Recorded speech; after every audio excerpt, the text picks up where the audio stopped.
പീതാംബരം കരവിരാജിതശങ്കചക്രകൗമോദഗീ സരസിജം കരുണാസമുദ്രം രാധാസഹായമതിസുന്ദരമന്ദഹാസം വാതാലയേശമനിശം ഹൃദി ഭാവയാമി.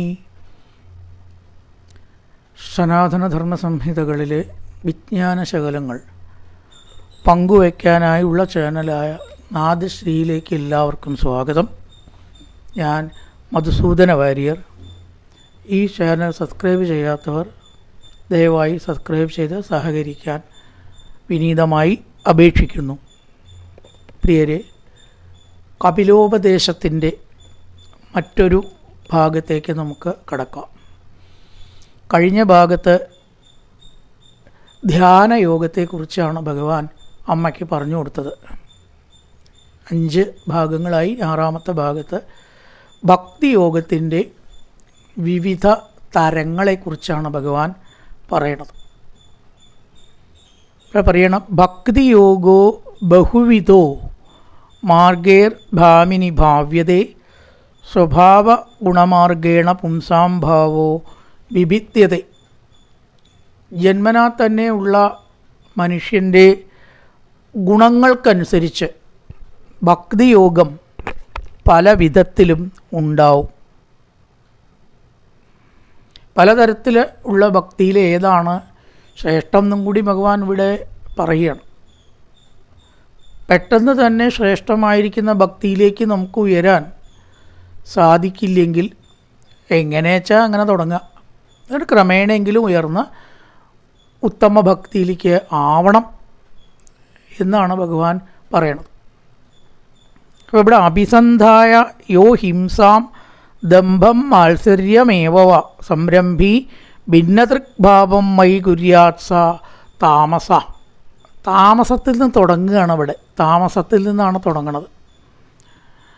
ഭക്തി എപ്പോഴും താമസത്തിൽ നിന്നാണ് അത്രയും അധികം തുടങ്ങുക. എന്നിട്ട് രാജസത്തിൽ നിന്ന് പിന്നെ സാത്വികത്തിലേക്ക്, സാത്വികം പോയിട്ട് പിന്നെ നിർഗുണം ആവണം എന്നാണ്. അങ്ങനെയാണ് അതിൻ്റെ ഒരു വിധം. അധികം ആളുകളിലും തുടക്കത്തിൽ തന്നെ സാത്വികം ഉണ്ട് ചിലർക്ക്, അധികം ആൾക്കാർക്കും അങ്ങനെ ആവില്ല എന്നാണ്. ഇപ്പോൾ ഇവിടെ പറയണം ഹിംസ, അതുപോലെ തന്നെ ചിലപ്പോൾ മറ്റുള്ളവർക്ക് ഉപദ്രവമാവുമോ എന്ന് നോക്കാതെ അങ്ങനെയൊക്കെ ഉള്ള ഭക്തി താമസമാണ്. അവിടെ ഭക്തി ഇവനുണ്ട് എന്നല്ലാതെ അതെങ്ങനെ ആയിരിക്കണം എന്നതിനെക്കുറിച്ചൊരു വ്യക്തമായ ധാരണ ഉണ്ടാവില്ല. അപ്പോൾ ചിലപ്പോൾ അവൻ്റെ ഭക്തി മറ്റുള്ളവർക്ക് ഉപദ്രവകരമായി എന്നൊക്കെ വന്നേക്കാം. ഹിംസ എന്ന് പറഞ്ഞാൽ തന്നെ അങ്ങനെയാണ്. ഇപ്പം ജീവികളെയൊക്കെ കൊന്നിട്ട് ബലി കൊടുക്കുക, കാളിക്കോ ദേവിക്കോ പൂജ നടത്തുക, കോഴിയെ കൊല്ലുക. നമ്മുടെ ഇടയിൽ അങ്ങനെയൊക്കെ ഉണ്ടായിരുന്നല്ലോ. അതെന്തിനാണെന്നറിയോ? അതിൽ ആസക്തി ഉള്ളവർ അങ്ങനെയെങ്കിലും ഭക്തിയിലേക്ക് വരട്ടെ. ഒന്നിപ്പോൾ ഏതായാലും കലശാണ്, കോഴി കിട്ടും, ഒന്ന് പോവുക. ഈ ഭക്ഷണത്തിലുള്ള ആഗ്രഹം, ചിക്കൻ കിട്ടും എന്ന് വിചാരിച്ചിട്ട് അതിലേക്ക് ഒരാൾ വന്നാൽ ക്രമേണ അവൻ്റെ ഭക്തി എവിടേക്ക് ഉയരും? അതിലുള്ള ആഗ്രഹം വിട്ട് എന്തായാലും ഈശ്വരനെ തൊഴുക, ദേവിയോ കാളിയോ എന്താ വെച്ചാൽ ഒന്ന് തൊഴുക. 2 പ്രാവശ്യം അങ്ങനെ തൊഴുകുമ്പോഴേക്കും അവൻ ആ ഭക്തി വർദ്ധിച്ചാലോ. ഭക്തി ക്രമേണ വർദ്ധിച്ചിട്ട് പിന്നെ കുറേശ്ശ അവനെന്നെ തോന്നും, പാവം ജീവികളെ കൊന്നിട്ട് എന്തിനാണ് പൂജ? ശരിയല്ലല്ലോ. ഒരു ജീവിയെ ഉപദ്രവിച്ച് ചോര ഒഴുക്കിയിട്ട് എന്തിനാണ് നമുക്കൊരു ഉപാസന? അതുകൊണ്ട് എന്ത് കാര്യമുള്ളത്?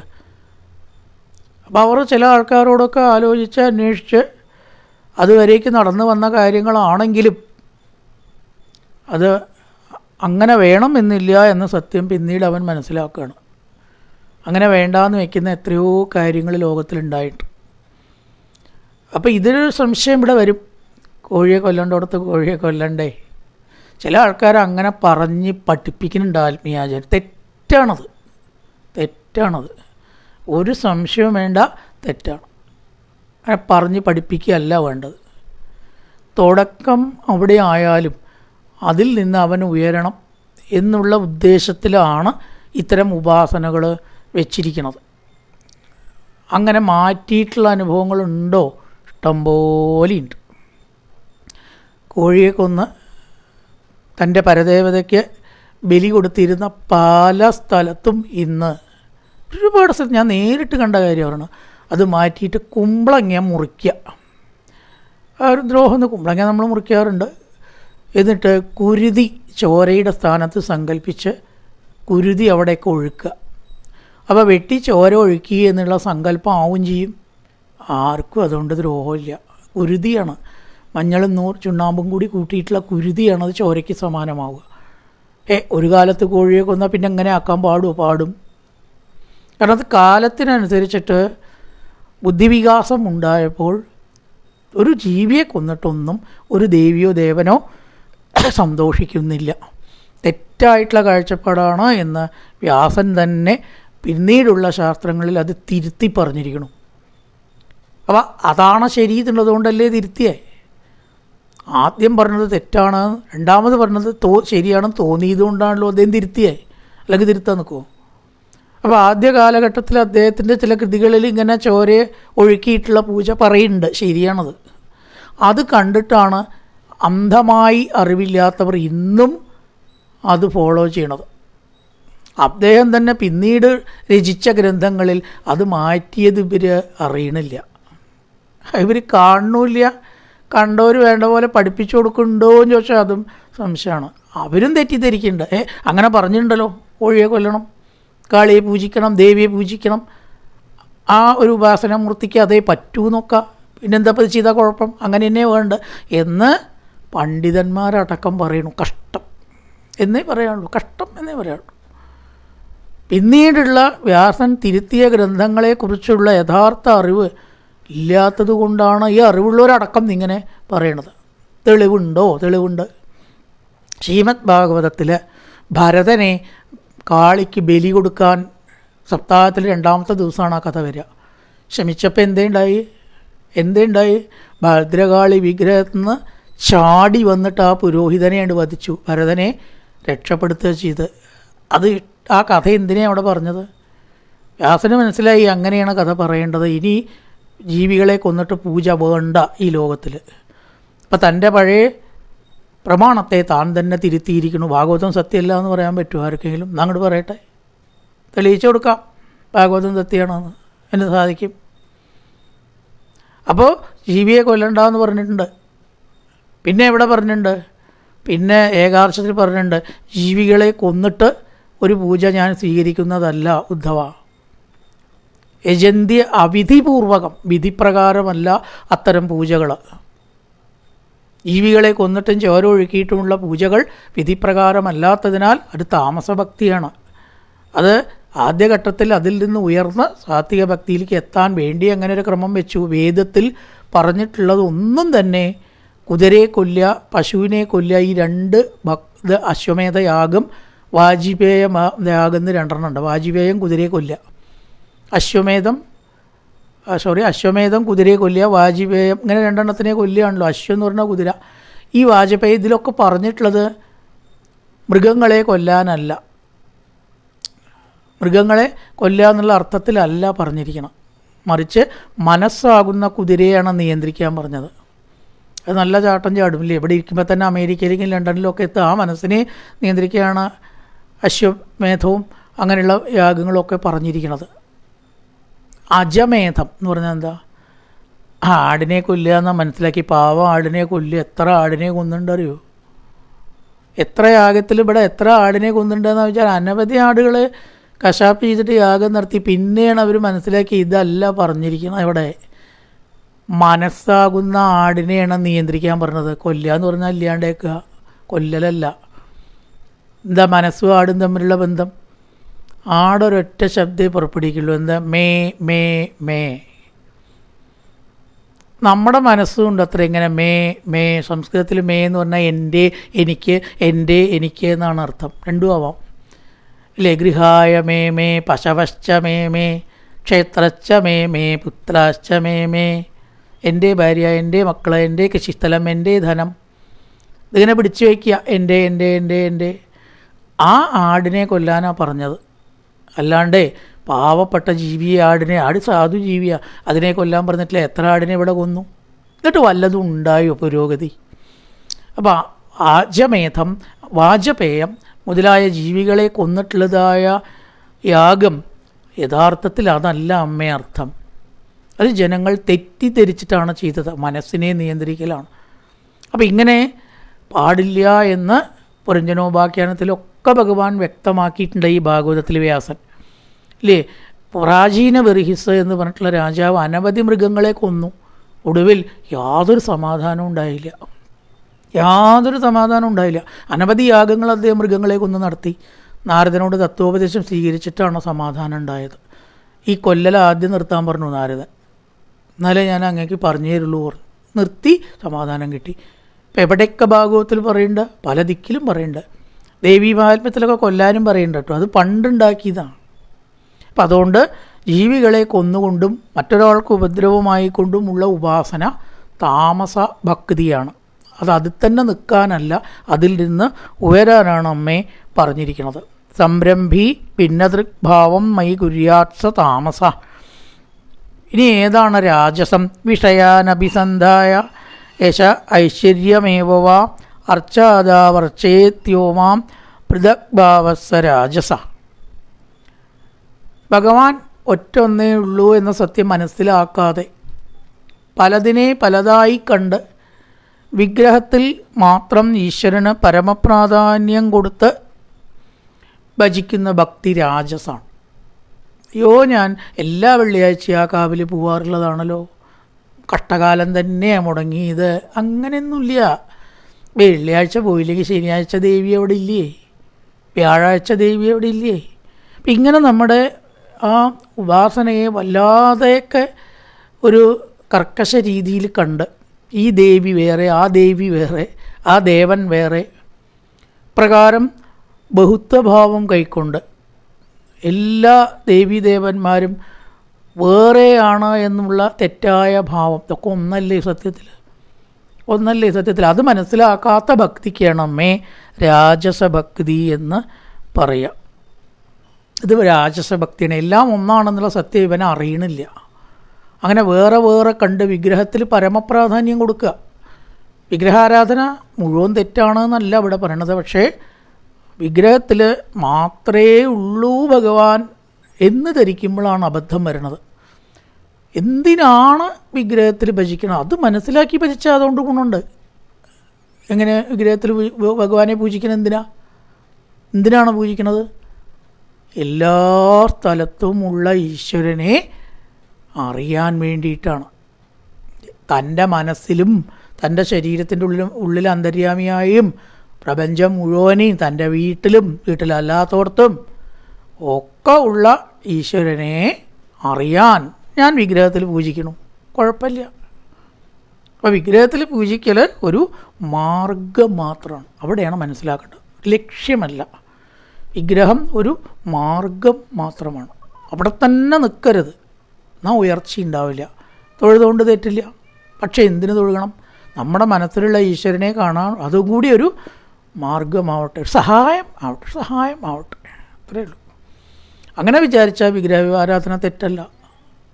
പക്ഷെ അതന്നെയാണ് ഈശ്വരൻ. ആ കല്ല് അല്ലെങ്കിൽ ആ വിഗ്രഹം അല്ലെങ്കിൽ ആ സ്ഥലത്ത് മാത്രമാണ് ഉള്ളത് എന്ന് ധരിക്കുമ്പോൾ വിഗ്രഹാരാധനയുടെ ഫലം കിട്ടുന്നില്ല എന്നല്ല, ദോഷം ഉണ്ടാവും ചെയ്യണം. ഈശ്വരനെ നമ്മളാണ് താഴ്ത്തുകയാണ് വല്ലാണ്ടേ. സർവ്വദിക്കിൽ നിറഞ്ഞ ഈശ്വരനെ ഒരു വിഗ്രഹത്തിൽ കൊണ്ടേ കെട്ടാൻ പാടുമോ? ആനയെ കൊണ്ടേ തൊഴുത്ത് കെട്ടി എന്താ ഉണ്ടാവുക? മൊത്തം അപകടം ഉണ്ടാവുള്ളൂ. അല്ലാണ്ട് സാധിക്കുമോ തൊഴുത്ത് കൊണ്ടേ കെട്ടാൻ? പറ്റുമോ? അതുപോലെ ആവും വിഗ്രഹത്തിൽ ഈശ്വരനെ കൊണ്ടുപോയിട്ടാണ് തളച്ച. ശങ്കരാചാര്യൻ പറഞ്ഞു, എങ്ങും നിറഞ്ഞ ശക്തിയെ ക്ഷേത്രത്തിനകത്ത് പൂട്ടിയിട്ടത് എനിക്ക് പറ്റിയ തെറ്റായോ എന്ന് ഭഗവാനെ എനിക്ക് ചിലപ്പോൾ തോന്നാറുണ്ട്. അദ്ദേഹം അടക്കം പറഞ്ഞിട്ടുണ്ട്. അങ്ങനെ കാണരുത്. എല്ലാ ദിക്കിലുമുള്ള ഈശ്വരൻ അത് കാണാനൊരു മാർഗം ഇത്രയേ ഉള്ളൂ. അവിടെ പോയിട്ട് തൊഴുതിട്ട് എന്താണ് മനസ്സിൽ കൊണ്ടു നടക്കുന്നത്? എല്ലാ ദിക്കിലുമുള്ള ഈശ്വരനെ എനിക്ക് ഓർമ്മ വരണേ, ഈ വിഗ്രഹത്തിൽ മാത്രമേ ഉള്ളൂ എന്ന് തോന്നരുതേ എന്ന് തന്നെ പ്രാർത്ഥിക്കണം.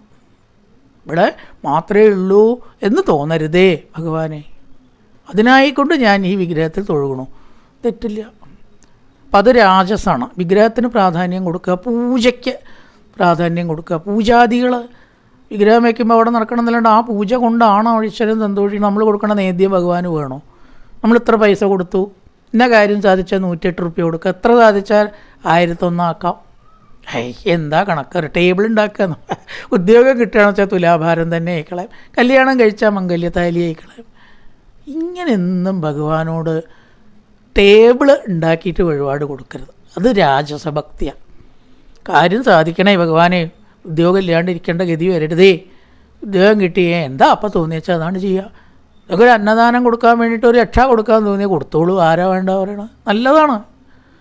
വഴിപാടിനെ കളിയാക്കണില്ല ഇവിടെ, എത്ര വെച്ചാൽ കൊടുത്തോളൂ. ഇന്ന കാര്യം സാധിച്ചാൽ ഇത്ര എന്ന ടേബിൾ വെച്ചിട്ട് കൊടുക്കരുത് എന്നേ പറഞ്ഞുള്ളൂ. കാര്യം സാധിച്ചാലുള്ള ടേബിൾ ഒന്നും ഉണ്ടാക്കണ്ട. നമുക്കൊരു നല്ലൊരു കാര്യം നടന്നു, ഭഗവാൻ വഴിപാട് കഴിക്കണതിന് തെറ്റില്ല. അത് ഇന്ന കാര്യം സാധിച്ചാൽ ഇന്നത് എന്ന ആ രീതിയിലുള്ളൊരു കർക്കശ നിലപാട് ഉണ്ടാക്കരുത്. അത് രാജസഭക്തിയാണ്. ഇതിനൊക്കെയാണ് രാജസഭക്തി എന്ന് പറയുക. കാര്യം സാധിക്കാൻ ഭക്തി, കാര്യം സാധിച്ചാലോ പാലം കടക്കോളം നാരായണ, പാലം കടന്ന ഡാഷ് ഡാഷ്.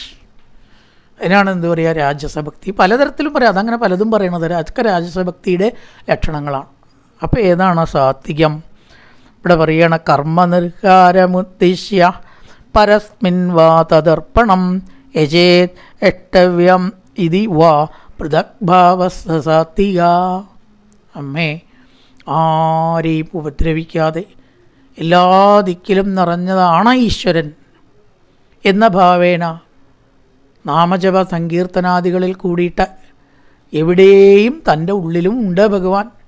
ആ ഉള്ളിലുള്ള ഭഗവാൻ തന്നെയാണ് വേറെ ആളുടെ ഉള്ളിലും, ഇവിടെ ഉള്ള ഈശ്വരൻ തന്നെയാണ് ക്ഷേത്രത്തിലും എന്ന ഭാവേന നാമജപത്തിൽ കൂടിയിട്ടും സച്ചിന്തകളിൽ കൂടിയിട്ടും സത്സംഗത്തിൽ കൂടിയിട്ടും സർവാന്തര്യാമിയായിട്ടുള്ള ഭഗവാനെ വിചാരിക്കുന്ന ഭക്തി സാത്വികം. കേൾക്കുമ്പോൾ തന്നെ എത്ര സുഖമുണ്ട്. ഇവിടെ പരദ്രോഹമില്ല, ജീവികളെ ഉപദ്രവിക്കലില്ല, കൊല്ലലില്ല, അറുക്കലോ അങ്ങനെയുള്ള ബലി കൊടുക്കലോ ഇല്ല, ഇതൊന്നുമില്ല. അല്ലേ, നമ്മളാ കാട്ടാളൻ ശിവനെ പൂജിച്ച കഥയൊക്കെ കേട്ടില്ലേ? വായിൽ വെള്ളം നിറച്ചിട്ടാത്രേ ഭഗവാനെ പൂജിച്ചത്. ഗംഗാജലം പോലെ ഭഗവാന് തോന്നി, അശുദ്ധിയല്ല തോന്നിയത്. അവ എന്തൊക്കെ സാധന സാമഗ്രികൾ ഒരുക്കണം, ഇന്നതൊക്കെ വേണം, കർക്കശമാവണം, മണിഗംഭീരമായിട്ട് അടിച്ചു, ഇതുകൊണ്ടൊന്നും ഭഗവാൻ സന്തോഷിക്കില്ല.